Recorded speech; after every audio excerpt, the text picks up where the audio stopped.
Hi guys! Isang mapagpalang araw sa inyong lahat. Samahan nyo kami sa aming mini vlog.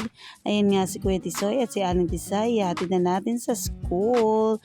Bali nandito na tayo at naglalakad. Ayan nga at nagmamadali na si Aling Tisay. Hi Sir Aljon! Ayan, papasok na si Aling Tisay sa kanilang room.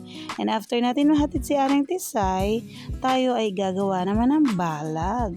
Ayan nga si Mami Lloyda at saka si ako. Busy ang lola nyo. O diba gustong tuwid na tuwid. Ayan. Ako taga sa dulo. Siya naman doon sa bungad. At ayan na nga si Mami Joy. Ayan, tumutulong o nang gugulo. Hey, charot.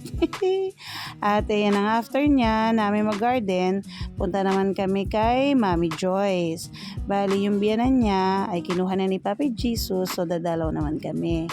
At ayan na nga, naku, si Mami Lloyda, bumubulong, gutom na raw siya. At ayan si Mami Lani, picture, akala niya video pala. Ayan na nga, nagutom na ng totoong marshi ko. Kasama namin dyan si Mami Lani, si Ate Ili, si Mami Celine, at saka si Mami Jen. At syempre, ang pinakabongga sa lahat, si Mami Lloyda. Andito na nga kami sa gym. Ayan, nagtatawanan sila.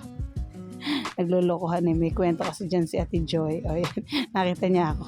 Tutsukin daw niya ako. At yan na nga, nakauwi na kami sa bahay. Tulog na tulog ang mga kiddos. Ayan si Kuya Tisoy. O, di ba napakahimbing na pagkakatulog? Maraming salamat po sa laging pagsuporta sa amin. Sa panonood ng mga videos namin.